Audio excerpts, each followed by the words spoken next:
Hi friends, अस्सलाम वालेकुम। कैसे हैं आप सब? एक बार फिर से आप लोगों का मेरे चैनल में वेलकम है। आज का टॉपिक है हमारा, ये अभी रेनी सीज़न स्टार्ट होने वाला है, बल्कि कहीं कहीं तो स्टार्ट भी हो चुका है हल्की फुल्की बारिश। तो इस सीज़न का फ़ायदा उठाना है हमको। और कुछ ऐसे प्लांट, कम से कम 15 से 20 प्लांट ऐसे हैं जिन्हें अगर हम आँखें बंद करके भी लगाएंगे तो भी वो आसानी से लग जाएंगे, और बिना किसी केयर के अगर हम आंखें बंद करके भी लगाएंगे तो भी ये लग जाएंगे। लेकिन हमारी प्रॉब्लम ये है कि हमें उस चीज़ के बारे में, उस प्लांट के बारे में जानकारी नहीं है। तो आज का टॉपिक हमारा वही है। आज मैं आपको बताऊंगी कुछ ऐसे प्लांट हैं जिन्हें हम मांग कर या फिर नर्सरी से 10-5 रुपए में ख़रीद कर भी अपने घर में लगा सकते हैं, और कम से कम 15 से 20 सालों तक वो प्लांट तो आराम से चलेंगे ही। तो फर्स्ट है पर्पल हार्ट का प्लांट। बहुत ही आसानी और ईज़िली ग्रो होता है। अगर आंखें बंद करके भी आप लगाएंगे ना इसको, कैसी भी मिट्टी हो, अब बहुत ही आराम से चलता है। इतनी बड़ी भी, छोटी सी भी कटिंग अगर आपको मिलती है और आप उसकी थोड़ी सी स्टेम जो है वो मिट्टी में दबा देते हैं तो बहुत ही ईज़िली ग्रो हो जाती है ये, और आजकल के मौसम में तो और भी ज़्यादा आराम से ग्रो होती है। दूसरा है एलोवेरा का प्लांट। तो एलोवेरा तो मेडिसिनल प्लांट है और ज़्यादातर घरों में पाया भी जाता है, लेकिन इसे हम सिंगल लीव, अगर आधी पत्ती भी कहीं से मिल जाती है हमको, तो इसे हम कट करके बीच से और इस तरह से मिट्टी में दबा देंगे थोड़ा सा भी, तो वो भी आसानी से ग्रो होगी। लेकिन वैसे एलोवेरा बहुत सारे पप्स निकालते हैं, तो पप्स से लगाएंगे तो भी आराम से लगेगा। और ये है अपराजिता। अपराजिता को हम सीड से बहुत ही आसानी से ग्रो कर सकते हैं, और इसमें सीड इतने ज़्यादा बनते हैं कि जितनी ज़्यादा आपके प्लांट में फ्लावरिंग होगी, सीड आपको उतने ही ज़्यादा मिलेंगे। और इसके सीड अगर कहीं भी झड़ जाते हैं तो वो अपने आप ही उग जाते हैं। और मेरा ये प्लांट जो है वो अपने आप ही उगा है। इसका मदर प्लांट जो है वो इस बार गर्मी में ख़राब हो चुका है, देखिए 3-4 अपने आप उग गए। और ये डेविल्स बैकबोन का प्लांट, जो कि अपनी लीव्स की वजह से बहुत खूबसूरत लगता है। ये देखिए कितना प्यारा लग रहा है। इसकी, मुझे आप यकीन नहीं मानेंगे, मेरी उंगली के बराबर कटिंग थी जो मुझे मिली थी, और उसी से ये आज इतना बड़ा हो चुका है। एकदम एक उंगली के बराबर थी। और बस मिट्टी में इसको दबाना है और कुछ भी नहीं करना है। जैसा कि मैंने पहले भी कहा है कि आंखें बंद करके लगाएंगे तो भी ये सारे प्लांट लग जाएंगे। तो इसे भी इस मौसम में ज़रूर लगाइए। और ये है सदाबहार। सदाबहार तो के बारे में तो सब कोई जानता है कि ये बहुत ही आसानी से कटिंग से भी ग्रो होता है, बीज से भी ग्रो होता है। तो जहाँ भी इसके बीज गिर जाए, अगर थोड़ी सी डस्ट भी मौजूद होगी तो भी वो ईज़िली ग्रो हो जाता है। और रेनी सीज़न में तो और भी जहाँ देखेंगे आप वहीं पे इसके भी प्लांट उग जाते हैं। अगर घर में आपने एक पॉट बनाया है तो इसके हज़ारों पॉट बन जाएंगे। और ये है इसके सीड पॉट, तो इसे भी ज़रूर ऐड करिए। और ये है मदर ऑफ़ 1000 या फिर पत्थर चट्टा। तो जैसे इसका नाम है मदर ऑफ़ 1000, तो उसी तरह से इसका काम भी है। ये अपने लीव्स की वजह से बहुत प्यारा लगता है। और इसका एक भी पत्ती अगर कहीं से आपको मिल जाता है, स्टेम तो दूर की बात है, कटिंग से भी लगता है ये, अगर एक पत्ती मिल जाती है आपको तो भी उससे, इसे अगर आप मिट्टी में रख देंगे या पानी में डाल देंगे तो उससे आप एक प्लांट बना सकते हैं। ये मेरा सिंगल लीव्स का ही प्लांट है, इतना बुशी है। और आज पता नहीं कितने सारे इसके प्लांट बन चुके हैं, कितना मैंने इसको फेंक दिया, बांट दिया, लेकिन ये ख़त्म नहीं होता। और ये है पर्सलीन। पर्सलीन भी बहुत ही आसानी से लगता है और कहीं भी आसानी से मिल भी जाता है, नेबर से या फिर नर्सरी से। और ये सारे प्लांट जितनी मैं बता रही हूँ ये सब बहुत ही आसानी से ग्रो होते हैं। बस इस तरह से नीचे की पत्तियाँ हटाइए और मिट्टी में दबा दीजिए, बस आपको मुफ्त में प्लांट मिल जाएंगे। और फिर एक से पता नहीं कितने आप पॉट बना सकते हैं इसके। तो ज़रूर ऐड करिए इसको, इस मौसम में बहुत ही आसानी से लग जाएगा। और नेक्स्ट है पिटूनिया का प्लांट। इसे भी हम बीज से बहुत ही आसानी से ग्रो कर सकते हैं। आप यकीन नहीं मानेंगे, मेरे पास ये प्लांट कम से कम 4 सालों से बना हुआ है। और इसकी वजह ये है कि इसके जहाँ से भी फूल आते हैं, जहाँ भी फ्लावर्स आते हैं इसमें, वहाँ से इसको बीज निकालना ही निकालना है।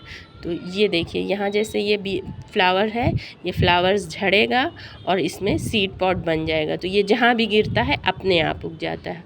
और ये है 9 o'clock के बारे में तो सभी जानते हैं कि इसकी एक भी पतली से पतली स्टेम भी अगर हम लगाएंगे तो ये भी आसानी से लग जाता है। तो इसे भी नर्सरी से लाइए या किसी से मांग लीजिए या चुरा लीजिए तो आराम से ये लग जाएगा। ये है मॉर्निंग ग्लोरी का प्लांट जो कि पिछले साल मुझे अपने आप मिल गया था और इस साल देखिए ये फिर से अपने आप ग्रो हुआ है। इसकी वजह ये है कि इसमें बहुत सारे सीड निकलते हैं और झड़कर मिट्टी में दबे रहते हैं। जैसे ही बारिश स्टार्ट होती है वैसे ही अपने आप ये उग जाते हैं। तो अगर एक बार हम लगा लेंगे तो ये कभी हटेंगे नहीं।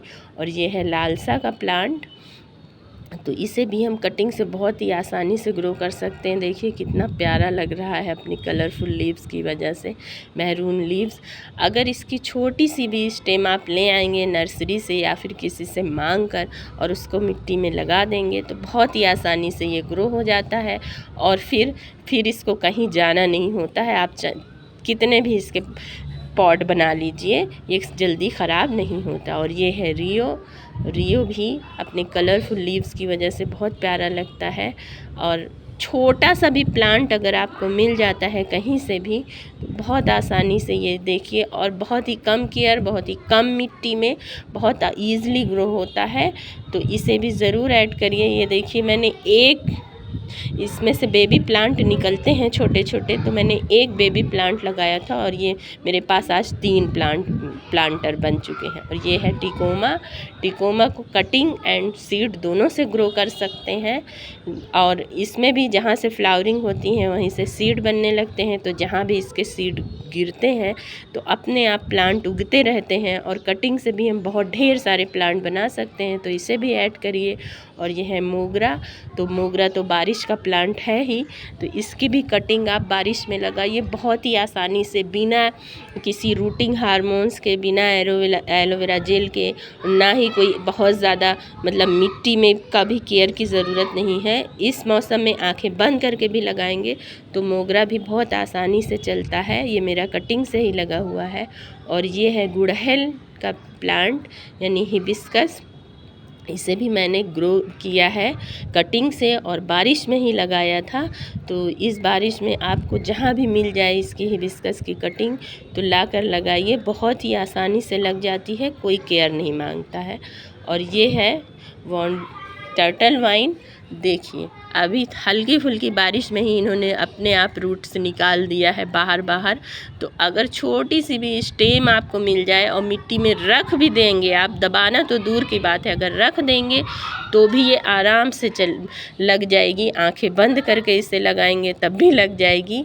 और ये इस प्लांट का मुझे नाम नहीं मालूम है एग्जैक्ट क्या नाम है, लेकिन ये भी कटिंग से बहुत आसानी से ग्रो होता है। और बहुत लीव्स फ्लावर तो नहीं आते हैं लेकिन लीव्स इसकी बहुत प्यारी लगती हैं। तो इसे भी ऐड करिए, बहुत जल्दी लगता है ये। और ये है कॉक स्मॉक का पौधा, हमारे गांव में इसे मुर्गे का वाला प्लांट बोला जाता है। ये भी मतलब सीड से ग्रो होता है, बहुत ही आसानी से ग्रो होता है। और बारिश में अगर कटिंग भी लगाएंगे तो भी लग जाती है। और इसके भी फ्लावर में से सीड निकलते हैं, जहाँ भी झड़ जाते हैं अपने आप निकल आते हैं। और ये मेरा अपने आप ही निकला है, मैंने इसको नहीं उगाया। और नेक्स्ट है स्नेक प्लांट, तो स्नेक प्लांट को भी अगर हम सिंगल लीव से ग्रो कर सकते हैं, छोटी सी लीव्स मिट्टी में दबा देंगे तो, लेकिन इसके साथ पेशेंस की ज़रूरत है। 2-3 महीनों में ये अब ग्रो होने लगता है। वैसे तो ये पप्स निकालता है, अगर आपको पप्स मिले तो उसको लगाइए, बहुत ही आसानी से लगेगा इस मौसम में। और ये है मनी प्लांट, तो मनी प्लांट का प्लांट भी अगर इस मौसम में आप लोग लगाएंगे तो इसकी कटिंग फेल नहीं होगी, 100% लगेगी। चाहे मिट्टी में लगाइए चाहे पानी में लगाइए, बहुत ही आसानी से लग जाएगी बिना किसी केयर के, बिना रूटिंग हार्मोन्स के। तो ज़रूर ऐड करिए इसको फ्रेंड्स। और बहुत ही अच्छा लगता है अपने लीव्स की वजह से ये।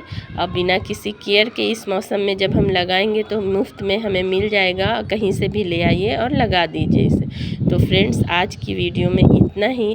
अगर आपको ये जानकारी अच्छी लगी हो तो प्लीज़ लाइक करिएगा, शेयर करिएगा एंड चैनल पे नए हैं तो सब्सक्राइब करिएगा। अल्लाह हाफ़िज़। लाइक करिएगा, शेयर करिएगा एंड अगर चैनल पे नए हैं तो चैनल को सब्सक्राइब करिएगा। कमेंट करके बताइए जानकारी कैसी लगी। अल्लाह हाफिज़।